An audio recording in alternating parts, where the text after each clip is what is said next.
William Shakespeare, known as the Bard of Avon, or the Swan of Avon, was, and is still the greatest of all persons of literature in the English-speaking world.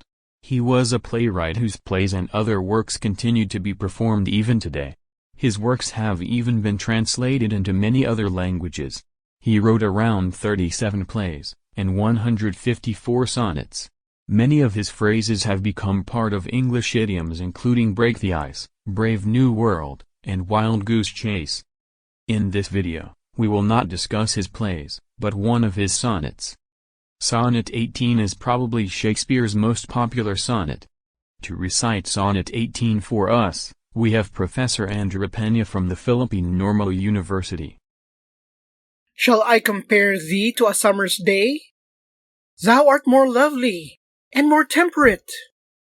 Rough winds do shake the darling buds of May, and summer's lease has all too short a date.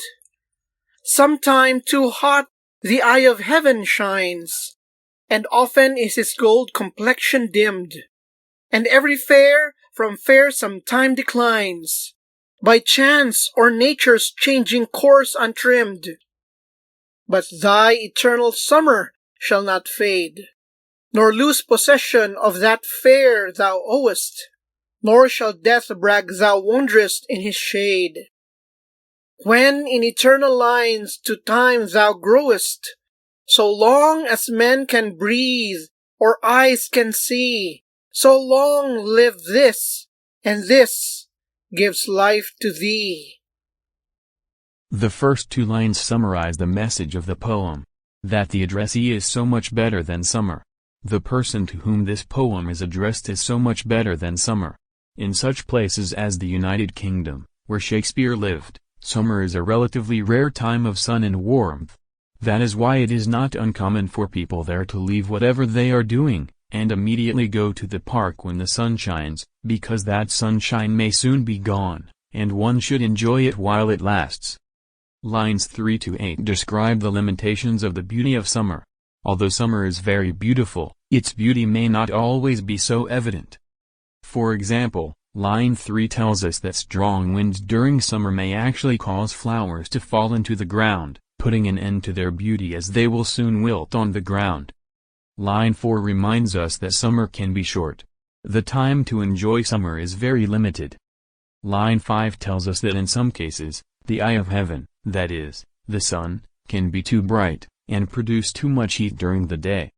However, the case is, in the United Kingdom anyway, most of the time, the sun is covered by clouds, reducing sunshine, as line 6 states. Also, many beautiful things like summer, soon lose their beauty. That is what line 7 states. Line 8 tells us that this loss of beauty is really the way things go. Lines 9 to 14 marvel at the contrast in the case of the poem's addressee. The summer, or beauty of that person will not fade, according to line numbers 9 and 10. Line 11 declares that death cannot overcome the addressee, because, according to line 12, the person is immortalized through poetry. Lines 13 and 14 declare that as long as there are humans on earth, this poem lives on, and this poem will give life to the person. That is the message of this beautiful sonnet. You will notice that the poem's rhythm sounds like a heart beating. That is the effect of the use of many words that have the stress on the second syllable. This rhythm is called iambic. It consists of one short syllable and one long syllable. There are 5 instances of this structure in a line found in Shakespearean sonnets. That is why it is called a pentameter. And that is why the lines of Shakespeare's sonnets are described as having iambic pentameter. Iambic pentameter is one of the most popular structures used in English poetry. Try to look for other sonnets in English, and see how they follow this structure popularized by William Shakespeare, the Bard of Avon.